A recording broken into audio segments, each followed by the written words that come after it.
Hey, curious people, you're listening to the Self-Led in Bed podcast, where we explore our fascinating internal sexual landscapes and discover our authentic sexual selves. I'm your host, Patricia Rich, a certified internal family systems and sex therapist, coach, and creator of the Self-Led Sexuality model for healing, pleasure, and empowerment.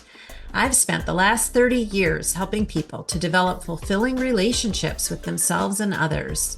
If you're ready for some warm, smart, and juicy conversations, me and my parts invite you and your parts to get cozy and settle in.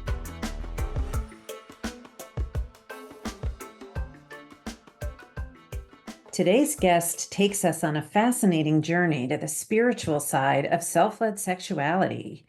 He shares the story of what happened to him as a lonely teenager when, following a yoga retreat and without any support or context, a powerful energy awakened within him, one that caused a lot of distress and took him decades to understand and integrate, but which he now regards as a great spiritual gift.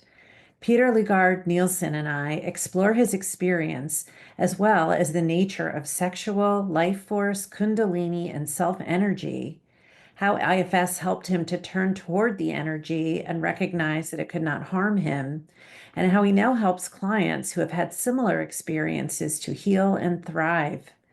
Be prepared for talk of psychic distress, suicidal feeling, snakes, and non-ordinary states of consciousness.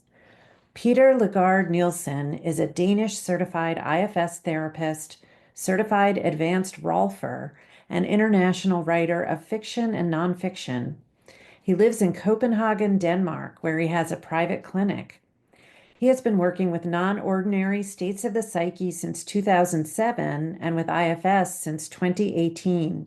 His novel, The Lovers, The Men Who Loved Karen Blixen, is about the world-famous writer Isaac Dinesen, or Karen Blixen, while his novel, Darkness Without Limits, is an account of a boy's struggle with the Kundalini energy, a theme that he also explores in the nonfiction book, Spontaneous Kundalini Awakenings, Healing the Damage Through IFS.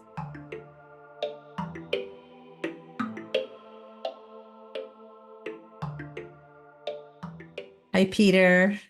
Hello, Patricia. How are you today? I'm fine and I'm glad to be here. Wonderful. Yeah, so I want to just say that I was so pleased when I saw your book listing I saw it actually on a Facebook page about Mm. IFS Matters. Um, I'm speaking now of your book, Spontaneous Kundalini Awakenings, Healing the Damage Through IFS. And of course, you are Peter Legard Nielsen. And here I am starting a podcast about IFS and sexuality and wanting to really have a broad inclusion of all kinds of things related to sexuality. And also, I've been exploring what is the nature of sexual Mm. energy within the IFS model and more broadly speaking. So, your work really caught my eye, and I reached out and was so pleased that you were available for a conversation and to come here as a guest. So, just excited Um, that you're here today. Thank you very much. And I'm really looking forward to it. And I was grateful that you reached out. Great. Mm. So before we dive in deeper, maybe you could tell listeners where you are in the world. Yes. I am living in Copenhagen in Denmark, in the northern part of Europe. I have a private clinic here in the center of the city where I work with body work, a modality called Rolfing, and where I work with IFS. And I'm also, as the book indicates, a writer. I've been writing books for many years. Hmm, great. And are you noticing any parts as we start to have this conversation? Yes, I definitely sense some parts up. There is one part who really wants to do a good job, and really sort of reach out to the listeners. And there's also a part that is sort of thinking, I hope that I can really explain what I want to say in a good way. Mhm. And then, of course, there are some nervous parts, which I think is sometimes a benefit when you start a conversation like this. I think it's good to be a little bit nervous. Mm-hmm. And then also there is a very calm part in the middle of it saying, okay, yeah, let's go for it. Thank you for sharing those parts. And it all makes sense to me that those parts are here. And I always feel some of those similar ones myself as we step in, where I'm excited for the conversation and have parts also that want to help you feel at ease and have this pretty multi-layered, nuanced topic presented in a way that comes across in the way that you would want it to, or that listeners can take in a way that's helpful and interesting. So Hmm. yeah. I think it's helpful that you say that already. I can Mm. feel that. Yeah. Uh-huh. Great. Yeah.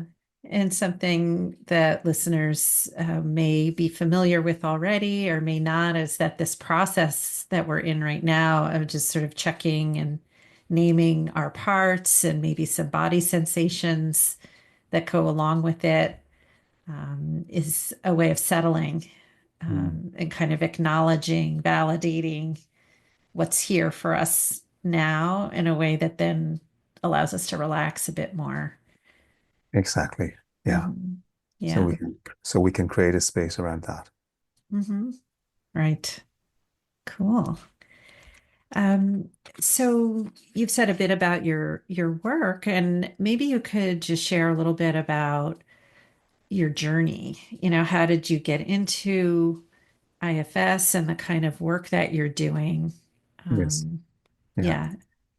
yeah. Actually, I started out as a fiction writer when I was 25. I published my first poetry collection, and then 2 years later, a novel. And I was also a singer in a punk band, and doing all the stuff that you did in the late 70s or early 80s, like that. And then over time, because of the experience that we're going to talk about today, I slowly dived into starting to do bioenergetic therapy and also some primal scream therapy, which I did on my own from books. But the bioenergetic therapy, I had a therapist to help me to do that. And because of these incidents that we're going to talk about, I was sort of very distant from my body. I was totally in my head. And I think also being in the head was for me a way to survive when I was a kid because I could always daydream and I could go up in my thoughts. And then the bioenergetic therapy actually helped me to get back into my body or maybe be there for the first time in many, many years. And it was quite a surprise for me to experience that. And a lot of reactions came up, and I think the stability of suddenly feeling, okay, I can feel my body and I can be myself. I don't have to go into other people to be with them. I can be myself and be with other people, actually. It was a great new learning experience for me. Then I started to be curious about Rolfing. I had some sessions, and first I was working with a guy who gave me what is traditional in Rolfing that you get 10 sessions. And then he said, but you should try to work with this woman because she can do something special. And then when I went to her, uh, I think I can only describe it as it was like sort of meeting a witch or something like that. And she knew something that I didn't know. And she knew something about my body that I didn't know. And she could say things would happen moments before they happened because she already knew. And that made me so curious and mystified that I decided to train as a role for myself. And when I got to that, I sort of let go of the bioenergetic therapy because I felt that Rolfing could go much deeper. And then I did other kinds of therapy, psychodynamic therapy, for instance. And then as a Rolfer, I felt that I was sort of missing a tool in my toolbox sometimes.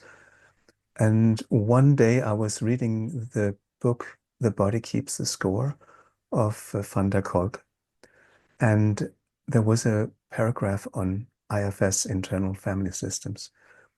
And I'm not quite sure, but when I read it, I had this feeling that the hairs on my head were standing up in terror because it was talking about multiplicity, that we are created of a lot of sub-personalities inside of us. And for me, it felt like totally madness. And then I went to sleep and I woke up the next morning and thought, I have to dive into this. And I bought 6 books on the internet the same day, and I booked a training in Sheffield, England, that started 2 months later. And since that day, I never looked back. It has been IFS since then. Wow. Yeah. Wow. Wow. Gosh. Um, I have little different parts wanting to ask questions about each piece of that journey. And then also at the end are really curious about what grabbed you so much about it that Yes. never looked back. Like you move from fear to infatuation, can I say? Yeah. So, yeah. Yeah, what can maybe I'll start there. Like what fit for you so well or touched you so deeply? I think for me, it was two main things. Um, I met an understanding of the psyche that I had never met before. And even though I had been going so many years to therapy, I honestly have to say that I never felt that I really got to where I wanted to go, even though the therapists were very good. But it was like the modality in itself was making an hindrance for me to really meet the deep parts of me. And when I started to work with IFS, it was like there was an immediate sort of sense of, okay, now I'm meeting myself. And I was in the beginning very curious, can this really go deep or is it just on the surface level? And then I discovered that you can sort of use IFS almost like a scalpel. You can be very precise, you can go very deep, and it's very vertical in many ways to work with IFS. And suddenly I could meet the hurt parts of myself and be there with them and heal them. And that was a huge difference for me. And I discovered that when I changed my inner world, my outer world also changes. And suddenly I could see that we talk in IFS about a lot about protectors. And I could see that a lot of my encounters with people were my protectors meeting their protectors. And we also talk of self, which is sort of a very compassionate part of us. And when I met people from that place, I had certainly deep connections with people because they, when I allowed it, could also meet me from their self. And so it was a very deep, rich connection for me to work with that. I knew self a little bit before because when you work with the body, you also get to know the self and you sort of ground in your body. So all the years of body work had helped me to do that. So for me, it was easy to connect to that part, the self. Um, but I realized that I could sort of be with people and realize, okay, now there's a protector attacking me or standing up against me. And instead of sort of allowing my protectors to attack back or say something hard or put up a border, I could just look at the person and say, okay, you're protected because there's something vulnerable in you that needs to be met. And then it was so easy to just extend my compassion for that vulnerability in the other person. And you could sometimes really see the confusion in the people because they're so used to be met by anger or borders or whatever. And the sense of being met with compassion is really new to them and beautiful. Mm. That's one part of it. I think the other part of it for me was that I have never fitted into groups, and groups have always been where I was defeated, so to speak. I never felt comfortable and always on the outside. And it's not to make it sort of very rosy red or something like that, but I've actually felt that I was embraced by the IFS community. And for the first time, there was a place for me to be, and that it opened up, and that we can actually be with each other in this self to self meetings.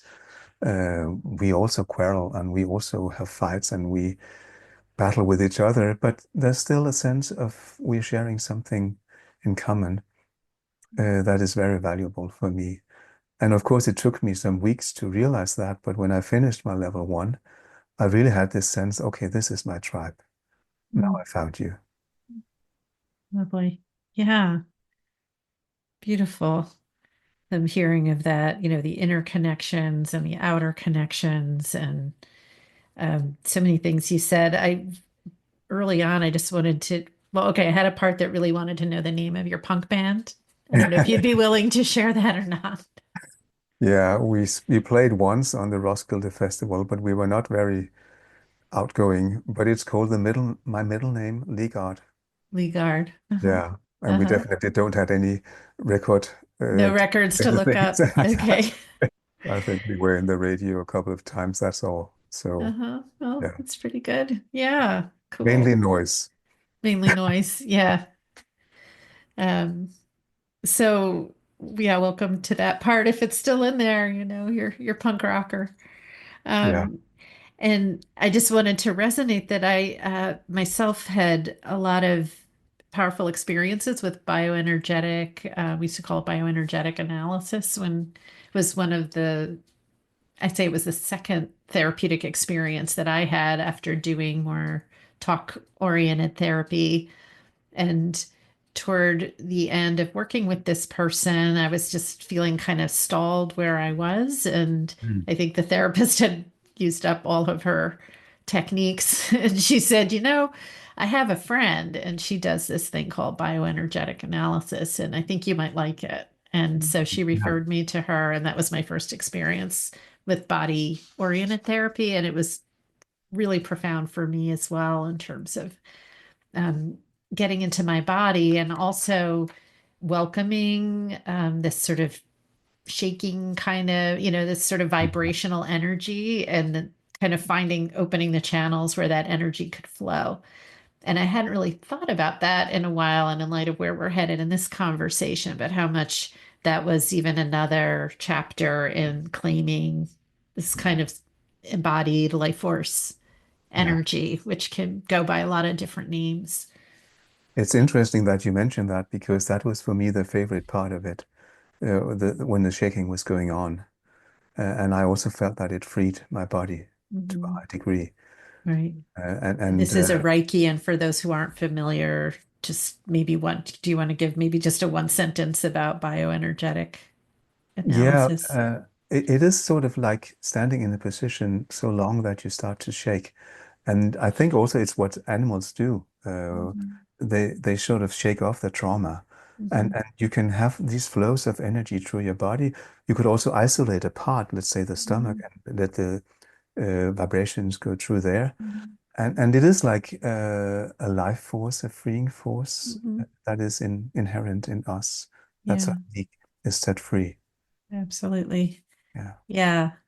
And Wilhelm Reich, I believe, was the yeah, originator of that or the inspiration. And then I don't yeah, apologize to anyone out there who's a practitioner. I don't know the whole history of it, but that yeah, it was a Reichian yeah. inspired And then approach. then Lowen came and Oh, took right, right, right. from there. That's right. Yeah. Alexander Lowen. And it was also interesting for me because when I started doing these shakings, they were sort of very abrupt and big shakings. And I was sort of jumping around in the room if I was doing it standing. Mhm. And then later on, it just got very sort of gentle vibrations where Mhm. just it felt like the cells sort of were vibrating inside. Mhm. Mhm. And I think it's sort of it gets fine-tuned. The energy gets Mhm. it gets easier for the energy to run through your body as you work with Mhm. it. Right, right. Cool. Well, maybe now would be a good segue. Would you want to share a little bit about this experience that you had that was so formative and Mm. difficult? Yes, I would love to do that. When I was 18, or maybe I should start by saying that I was living in a very remote area of Jutland. It's quite isolated, some parts of it, in a very small village. And Mhm. I had just quit high school, or I was in the middle of quitting it. And I think that there was a lot of sort of not so good circumstances around me. My father had been ill for a long time, and the whole family was sort of very much turned into that. And for a teenager, it's hard to live like that all the time. Uh, of course, you also have to be with it because your father is sick, and that's important. But nevertheless, and I had also become quite isolated because of other circumstances. My high school was very far away, and in the middle of that, I had been doing some yoga training. Um, we have those sort of trainings where you can just go one night a week or something like that.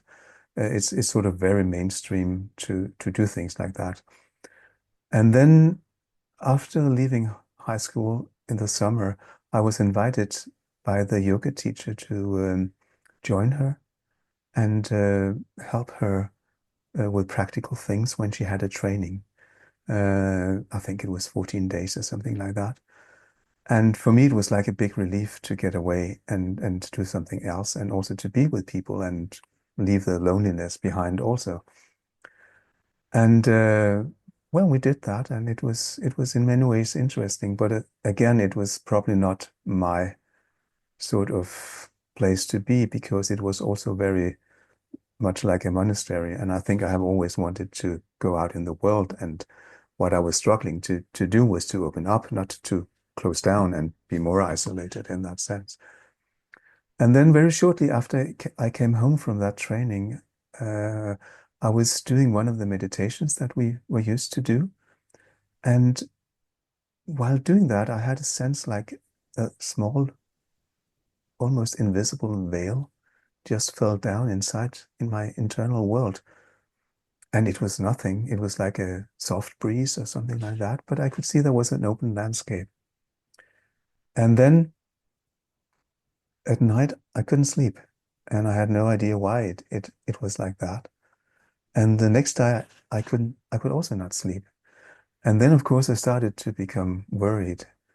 And when anxiousness is sort of gripping you in that sense, it also makes it even harder because the third night I could also not sleep. And I started to have a lot of pictures for my eyes, especially when I closed them. And they very quickly became very violent. It was like going back to the Inquisition or something like that. I don't know if it was what we call a previous life or whatever, but I was just like sitting, watching whatever happened during the Inquisition with all the murder and torture and violence. And it made me terrified. And I had no idea what was going on. And this was in 79 in this remote area where no one knew anything about yoga or energies or anything like that. And then after some days, I went to this yoga teacher and asked for help because I could not deal with it. And I had also started to shake and my body was doing strange things. Uh, First time around, she and her husband told me to dig a hole in the earth and to ground by standing in it. And I had a sense that, well, is this really enough? Because what is going on inside of me is pretty strong. Mm. But of Yeah. course, you do what you're told, and they were the experts. And I stood a long time out there in the garden with my feet in the ground, and nothing happened. Mm. And then it started to become really weird because I was sort of crossing the border into what you could, in a way, call psychosis. I don't think I was psychotic, and I think it was a spiritual experience, but they are so closely linked. And especially without guidance, it's really a hard place to be. And I could see how things were sort of um, dissolving around me. I could see the vibrating atoms when I was sitting in my room. My desk was not a desk, but it was something moving. I could see everything breathing and being alive, which you would also see if you go and do a psychedelic session or something like that.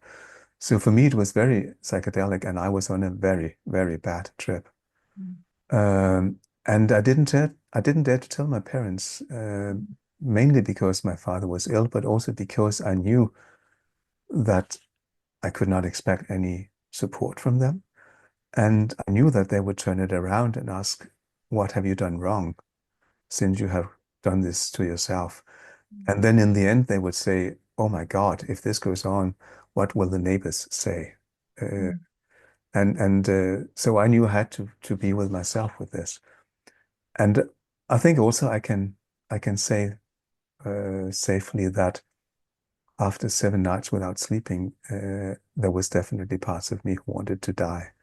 mm, And I was sort of stepping into that when I realized, no, this is absolutely not what I want to do.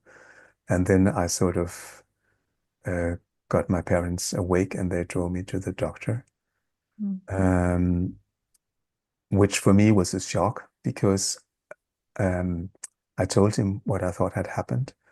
And then he said, "Oh no, I don't think that is the case because I've been meditating a lot in my life, and this is absolutely not what happens." mm, And of course, he is right in a sense because this is not what normally happens, but it did happen to me. So I knew that I had to get out of his clinic as fast as possible, mm, and then I sort of started to be with myself and try to sort of control myself, and I mm, think I'm pretty strong at controlling myself. mm, I was starting a new education and I had to go into that. But for instance, I couldn't read because mm, words were so powerful and full of energy that if I read a couple of sentences, the energy started to flow so strongly in my head mm. that I almost became nauseous or ill. Goodness. I'm Yeah. remembering in this part in the book where you described what you felt in your spine. I was wondering if you could Yeah. describe that too. Yeah. One of the main pictures or the scenes that I saw, besides the Inquisition thing, was snakes all the time running up and down my spine. And at that time, I didn't know that there was a Hindu philosophy talking a lot about snakes in the spine, which is called the Kundalini energy. And this energy can also certainly erupt spontaneously. And it brings very often a lot of damage with it when it happens. In the traditional texts, you're told that you need to have a guru, or you need to have a teacher or something like that. And then very, very slowly over years, you can sort of learn to deal with this energy. Mm. And for me, it just happened that moment where the veil sort of So when disappeared. the veil dropped and you said you were feeling, Yeah, what were you actually, what did that actually feel like when it was happening? like nothing. It was not even scary or anything like Mm, that. But it was definitely the moment where it happened.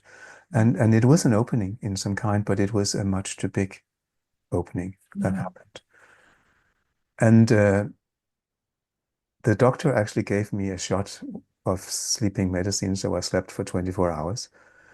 And I think then the nightmare for me started when I woke up and I realized I had been sleeping for 24 hours because I thought that, okay, I've been to the doctor, I'm healed, I'll just go back to my normal life. And then it sort of, in the next minutes, it dawned on me that no, this had only started, and it was going to continue and be much worse, because I could still not sleep. And maybe if I was lucky, I could sort of lie in a very light sleep for a couple of hours, maybe 2, 3 hours or something like that. And then one night in desperation, I found out that if I took a strong lamp and sort of directed it directly against my eyes when I went to sleep, the light uh, helped me not to see the pictures behind my eyes, which were so scary. So for 3 years or something like that, I slept with this light into my face. mm. And you wouldn't believe that you could sleep like that, but it actually worked. It's pretty clever. Yeah. Pretty. Yeah.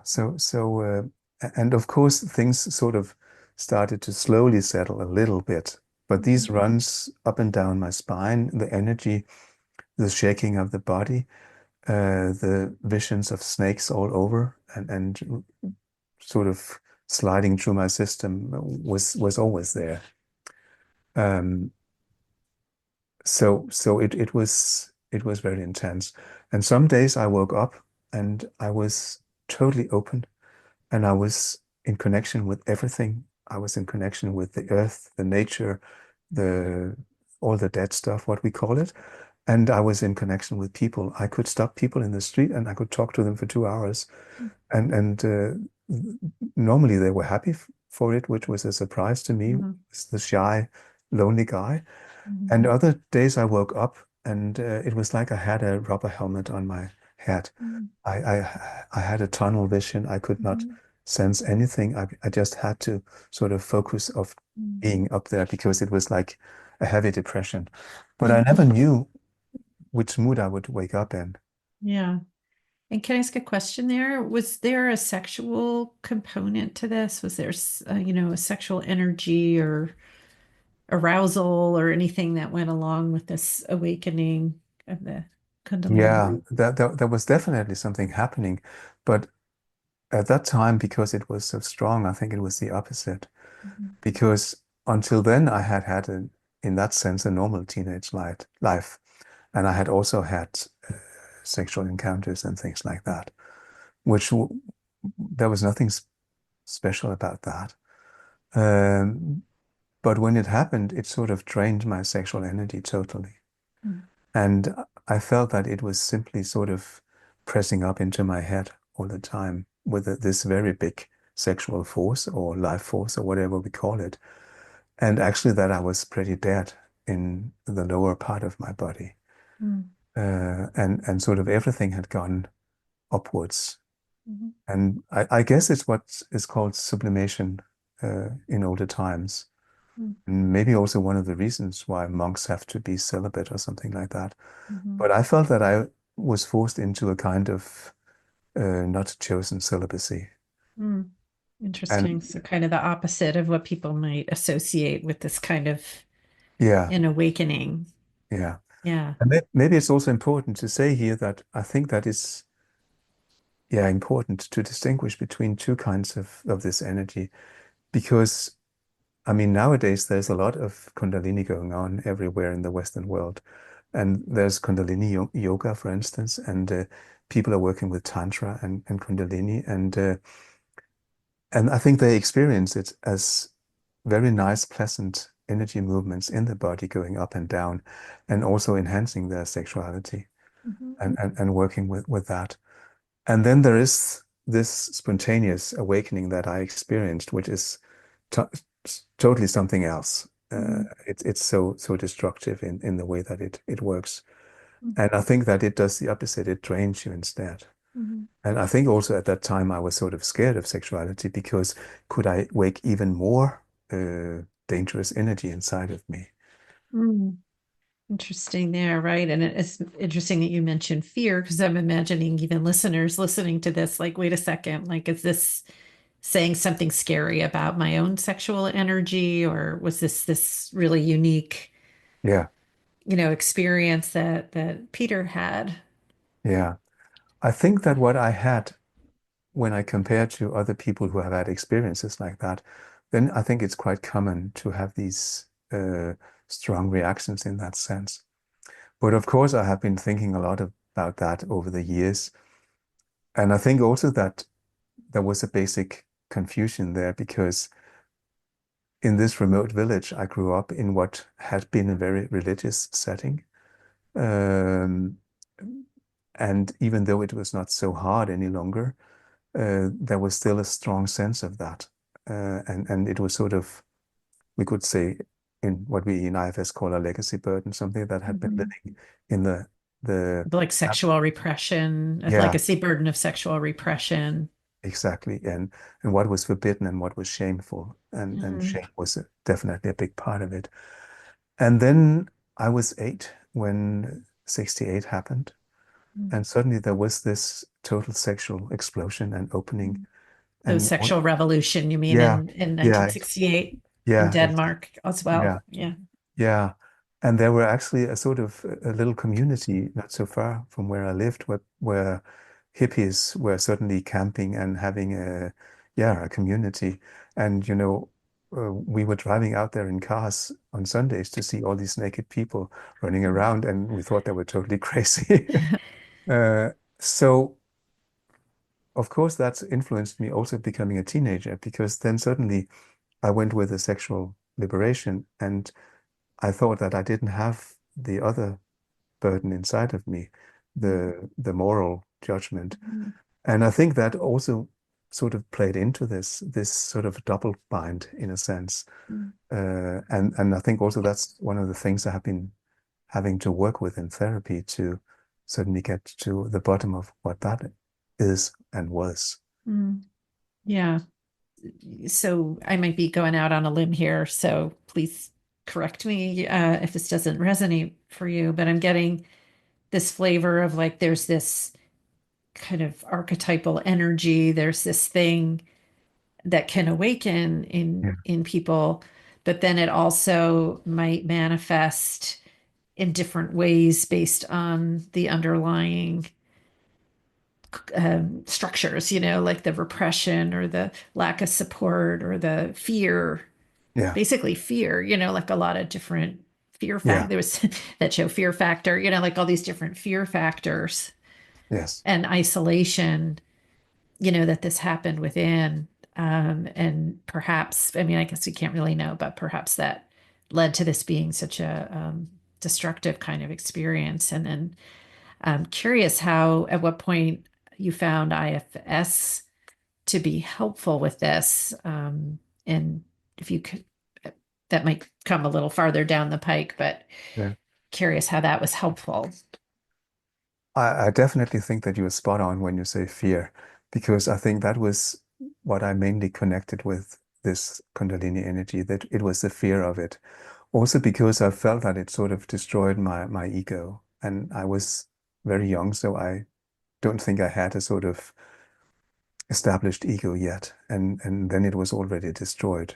Uh, and if I had known what I know now after working with IFS and working with the Kundalini for years now, I think I could easily have helped myself, because I could have taken the fear away from myself.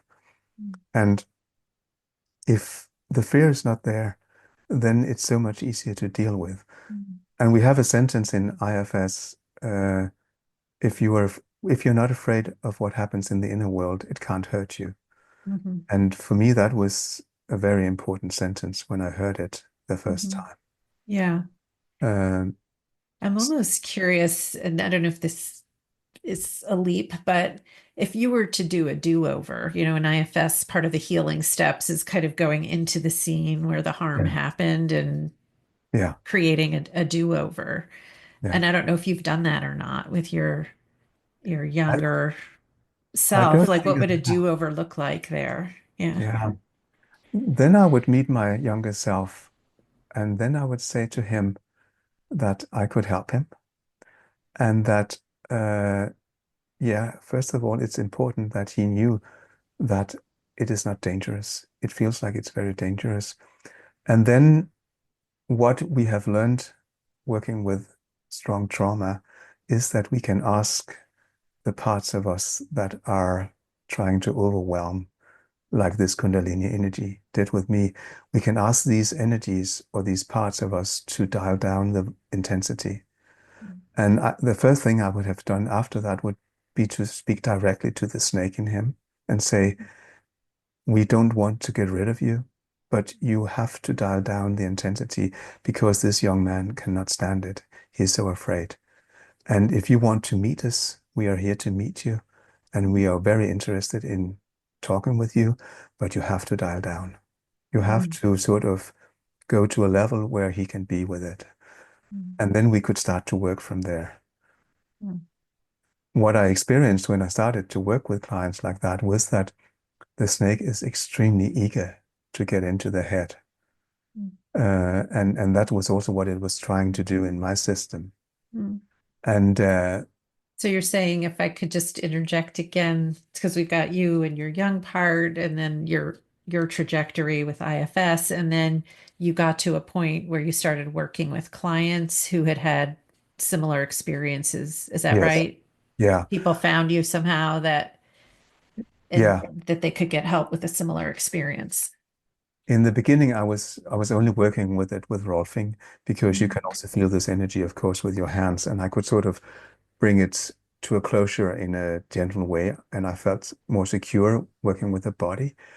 But then one day I had a client who came, and I sort of knew her, and we had been working together for many years, and she was on a strong spiritual path, and she had suddenly bad experience with the Kundalini, and I said to her, "Should we try? We can close down the session immediately if it doesn't work." And then we started to talk to her Kundalini, and we could, over, I think, 40 minutes or something like that, help it very slowly go up into her head. And then came one of the biggest surprises for me during all this, in this process, that suddenly the snake said, "Oh, I'm tired. I want to go down into the sacrum." And in all those years, I had never experienced my own snake become tired. mm, And it was sort of kind of like a revelation to me to suddenly, okay, it can get tired too. And for this client, it just simply fell down and then it started to sleep in her sacrum and it was totally mm, peaceful. And it's been peaceful after that. mm, And I would also help my younger self to get to that point. I would say we have to get it up if it's possible, and then we could slowly help it go down again so that it can so totally rest and mm. be sleep there. Oh, wow. Yeah. Can I share something I'm noticing as I'm Yes. listening, Peter? Yes. So fascinating, really, really fascinating, and invite listeners too to just notice kind of what's happening for them somatically and mentally, listening to this story.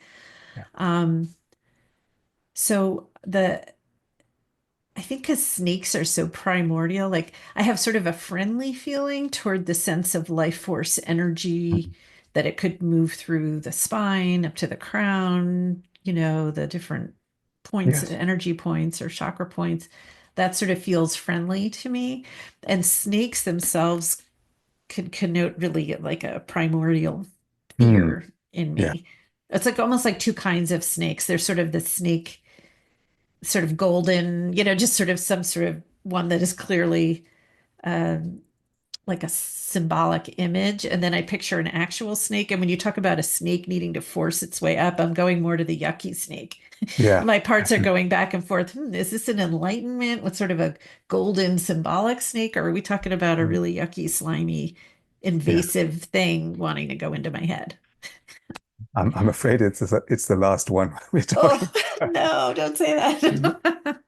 It's a little bit, it reminds me of Harry Potter, Uh-huh, where they're slithering.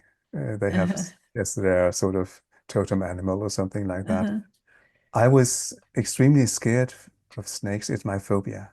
So Mm, for me, it was really bad to have these snakes. But I also learned to realize that they are actually a symbol of the nervous system. mhm, And then I had an experience one day, I was just so tired of it. And there was a snake and it was sort of showing its fangs. And I said to it, okay, I give you my finger, then bite it, then give me the poison. And come mhm. on, bring it on. This is in imagery, what you were seeing Yeah, in inside. my inner world, yeah. Yeah, yeah. And then again, to my surprise, the snake withdrew. And I followed it with my finger, say, come on, while you have the chance, bite me. And it couldn't. Mm, And from that moment, it had lost its power. mm, Uh, it's still there. There are other snakes there, right. but it couldn't harm me anymore. Mhm, right.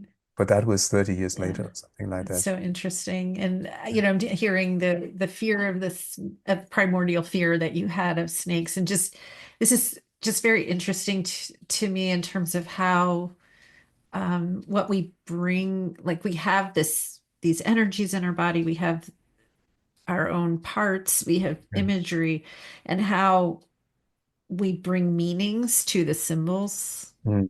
Yes.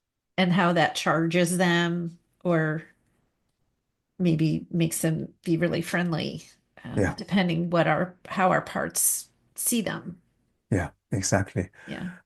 And in that sense, I have a feeling that my phobia of snakes is not something that is created by a trauma. It was like it was there before, like you say, very primordial. Mm-hmm. It was almost like I was born with it or something like that. Mm-hmm. Um, but what also surprised me, after encountering IFS is that I started to feel compassion for the snake. Mhm. And I had hated it for years, for destroying my life. That's what I felt it did. And and and s- and slowly starting to see, okay, it brings enlightenment. It brings a lot of sensitivity to you. I knew that it had brought me some gifts, and I also felt that these gifts were sort of wrapped in poison or something like that. But I could see that it was giving me something, and it should probably have been only pure bliss or something like that. But because it happened as it did, it was also a traumatic experience. And then I started to sort of look at things from the snake's point of view. And I could see where it was coming from and this immense desire it has to help us. And it wants us really to succeed. And it wants us to have sexuality. It wants us to have spirituality. It wants us to have enlightenment. And when I started to speak with the snakes about that, they don't like being poked or forced up through the spine, which some traditions do.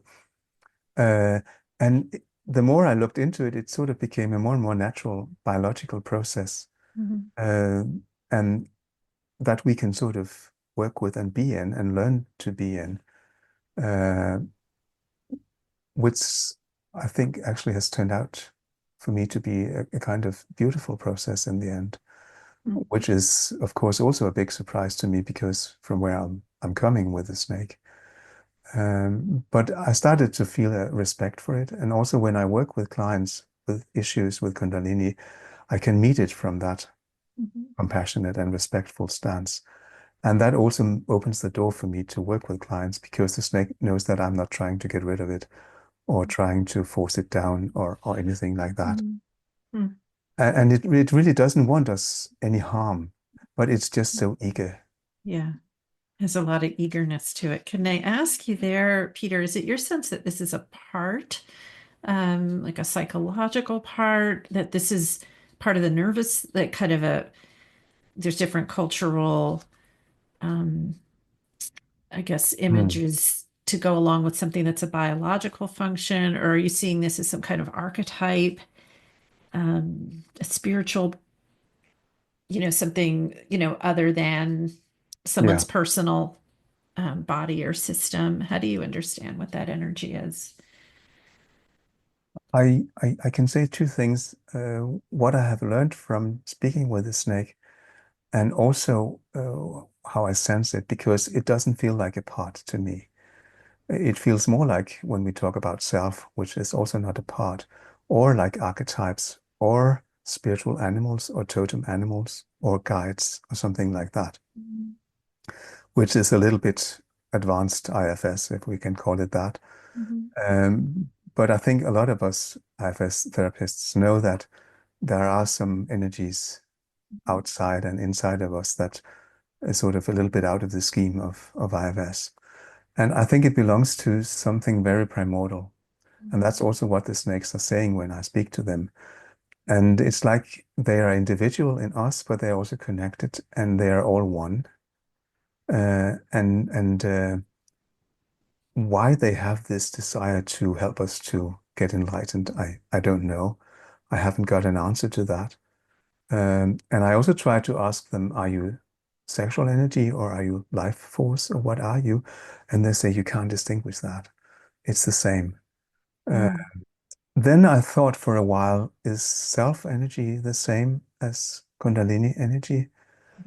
And it doesn't feel like that to me, Mhm. because self energy is sort of a lot about being very spacious inside, being Mhm. sort of very composed, very grounded, being in a flow, but it's for me more all over and also sort of maybe centering in the heart, if I could say it like that, Mhm.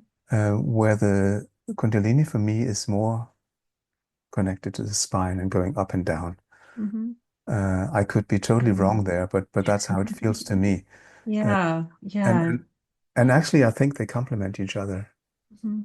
And I can see the snake sometimes sort of wrapping itself around self energy, and it just loves being there with Mm. self energy, but it's not self energy as far as I can see. No, this is so interesting to me, and people who are listening may be familiar with these six S's that came to me as ways to describe self-energy in the context of sexuality, because part of my journey was getting very curious after I learned IFS, and I was already trained as a sex therapist, and I was applying IFS to working with people who had sexual challenges. I just got curious about how sexuality lives in the internal system. Hmm. What's the body physically? What's just the physicality of Yes, sexuality? What is self energy? What are the parts? Who has an orgasm? Is that a part experience? Is it unblending? Like an access to self energy through that? Like, I just got curious about all those sorts of things. And I can't yes. say I have the final word either on No, that. no. But I started using the word self energy, well, not just the word, in feeling into self energy. And I want to say, and I borrow this also from Susan McConnell, she talks a lot about embodied self energy. Yes, Because to me, there's this notion of self energy that's on that spectrum that's very spiritual, transcendent. yes, And then there's embodied self energy, which is kind of how it feels when we're really in our bodies and feeling full of our life force energy. yes. And so that's where I started using kind of life force energy, self energy, sexual energy, as maybe Venn diagrams. Like, I don't see them as exactly the same. I don't know if I even have fleshed this out fully, but sitting with you, I'm picturing kind of a Venn Mm, diagram where there's some overlap here. yeah, And of course, this is an analytical part that really wants to understand it. In the moment of feeling, I feel like it's a more intuitive sense. yes. Um, but the one thing I'm not someone who has studied in any kind of serious way, Eastern traditions around spirituality or sexuality. But my experience with IFS is that as I can help people to tune in very subtle ways to their bodies, to their um, Yes. feelings and different aspects of sexuality, and as the parts start to soften and relax and unblend, they start to feel like a buzzing in their body. Mm, They'll often start to have sensations yes. of energy moving in their body, or they may even feel if it's with see, this is what feels different. It feels like it's very much with permission of the protectors. And that's something I've talked about internal consent a lot, like just really working with the system. Hey, are you open to allowing energy flow to flow a little bit more in your body? And maybe it's just in your pinky. Yeah, Would you yeah, be curious to let energy flow just a little more in your pinky? yeah, So with the consent of the protective system, that people can open up to like this sort of life force energy yeah. that has sexual qualities. Yes. It sounds like a very beautiful process. Mm. Uh, When you spoke, I got the image in my head that I think that for me, sexuality and life force, the way I sense it in my body is much more personal. It sort of belongs to me, but the snake does not belong to me. Mm. I think that's, for me, is a good way of sort of distinguishing between Yeah. these forces. Hmm. And of course, they are intertwined. I don't think we Yeah. can separate them. And they sort of also maybe come from this same sort of deep center in us. Hmm. Uh, Yeah. so there's connection and there's also something else. Hmm. But for me, sexuality or life force is more familiar, maybe. Hmm. Yeah, I love that. Yeah. Yeah. And there's even within that, I feel like there's the kind of whole body experience of sexuality Yes, and of aliveness, which is even a little distinct from genital sexuality, absolutely. which it can flow from one to the other, but there's something maybe also a bit separate Yeah. there. Yeah. You're definitely right about that. Mhm. Yeah, absolutely. Mhm. Yeah. Mhm. Yeah. Yeah. So I'm wondering if there's anything more you want to share that you've gleaned maybe as a practitioner working for so long now in this way, or maybe even any, if someone's listening and they're like, curious, either Mm. curious about the positive side of this or a little concerned about, you Yeah. know, having something happen that's overwhelming, is there anything you'd want to say? I think, first of all, I would say that now Kundalini is so much more known in the West. So there are a lot of more options to get help if something should happen. And then I would also say that this is not something that happens normally. It's very rare that it does. But it does happen, but it's not something that you should expect to happen for you if you do meditation, you go to yoga, you do tantra, or you do Kundalini yoga or whatever. Uh, so in that sense, I don't think there's anything to be afraid of. And then I think also there's a question about maturity. If you are a little older than I was, then you will also probably be able to deal with it in a better way. Mhm. Um, some people experience it strongly in working with psychedelics. And I think also some of these people can get out of balance sometimes. I have been working with some of these Mhm. people having Mhm. these experiences. Um, but then, of course, it changes your life. And I think that what it brings is a kind of clarity. And it does bring a kind of sensitivity also to you. For me, it was Mhm. very much the eyes. I can see a lot with my eyes that I couldn't see before. I can see energies. I can see beings that we sort of not believe is there, which helps me to work in my clinic when I work with clients because I can see a lot of what is going on inside their body and around them. Mhm. And also when I feel with my hands, I can feel I get a tridimensional picture of the body. So I don't have to sort of search for it. I know where the tension is because my Mhm. hands are seeing it. Mhm. So something definitely happened with my senses during this. Mhm. And I remember still when I one day realized, Peter, you're actually earning your living from your worst nightmare. Because that my sensitivity that I have always hated and this experience together actually was the thing that made me help my clients and work with them. And to realize that I could live from that was really a surprise. Mhm. So yeah. And then I think that what it also gave me was an understanding that um, when I was a kid, I hated my innocence because it always brought me into trouble with the other boys because I was too soft and too wimpy or something like that. And I really was putting a distance to my innocence. And I think that in the end, that was what this experience also gave me, that through IFS, I had to come to terms with we have parts of us that are innocent. And in a sense, if your sexuality can't embrace the innocence also, something is missing. And for me, that was very complicated in the beginning to have these two things together, innocence and sexuality. And certainly realizing that it's not about going back to being an innocent 3 months old kid, uh, but it's about being grown up with your sexuality, but at the same time being able to contain that. I think that was for me sort of the biggest step I took in that sense, in that direction, that you can embody innocence and sexuality at the same time. Mhm. And I think also it's very IFS that we all the time integrate polarities and make them sort of meet each other and work together. Mhm. And I think that's also a way to, can I say, strengthen your sexuality or something like that? Mhm. Mhm. Because we have so much shame around innocence also.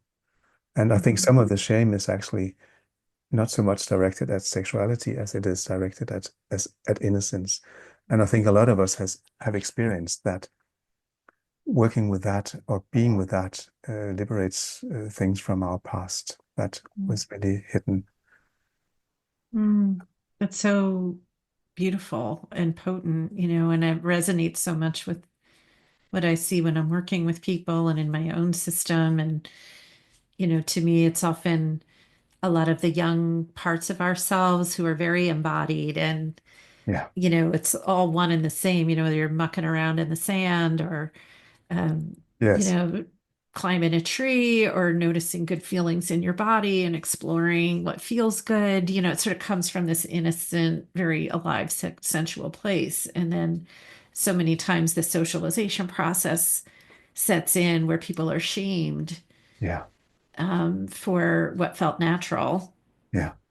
And Yeah. it creates Exactly. all this doubt and shame and secrecy and fracturing of a certain kind of being comfortable in the body and not trusting.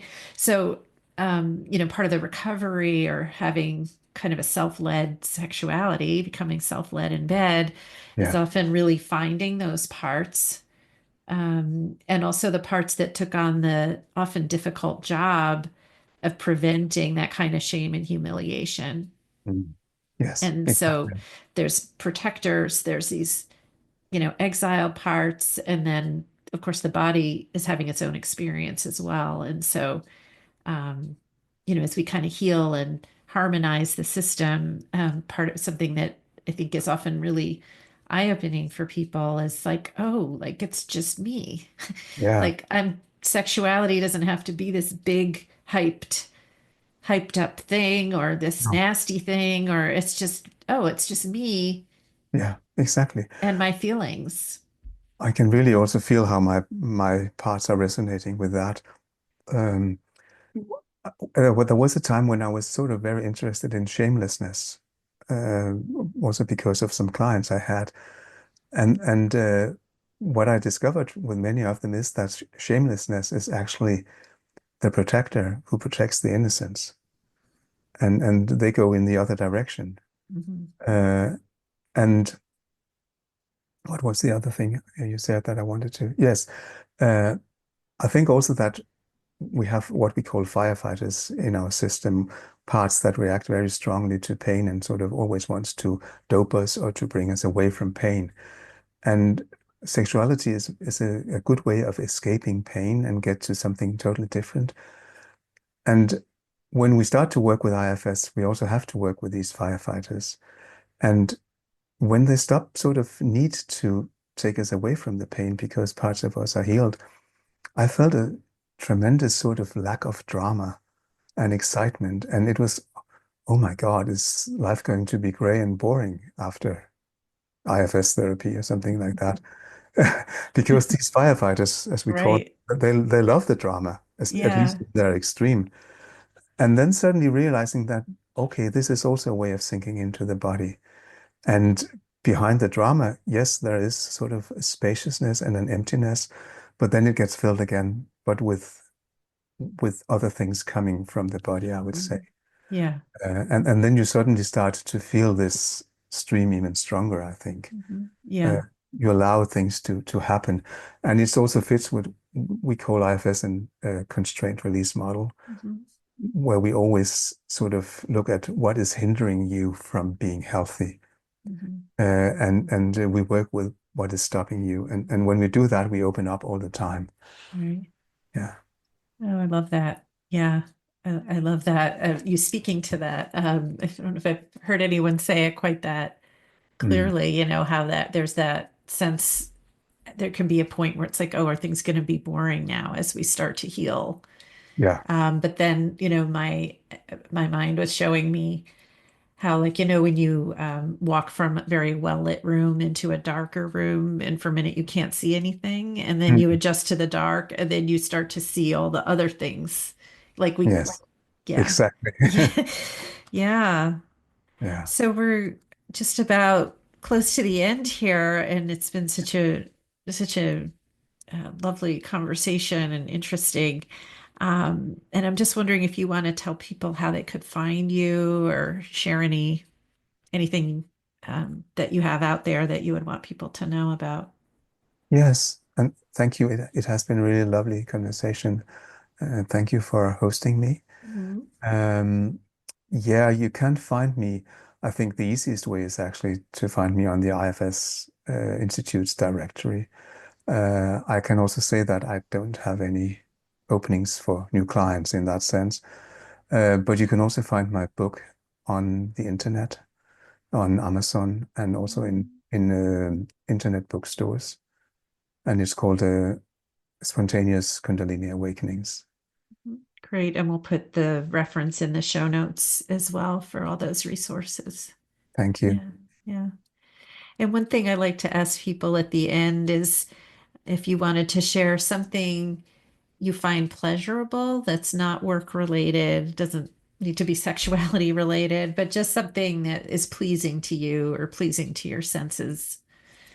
Yeah, I think that sitting down in the sofa and sort of knowing that you don't have to work anymore today and what's a very good movie. Maybe it's a series or something like that, a crime series. Mhm. I think that's one of my favorite pastime Mhm. things to do. Uh-huh. Great. Yeah. All right. Well, I hope you get to do some of that this weekend. Yeah, I hope Yeah. tonight. Yeah. Awesome. Well, thank you. Thank you again, Peter. Thank you very much, Patricia. Thank you. Thank you for listening to the Self-Led in Bed podcast. Check us out at www.patriciarich.com/podcast, where you can sign up for a free guide to the 6 S's of sexual self-energy. And if you liked this episode, please subscribe and share it with a friend. Until next time.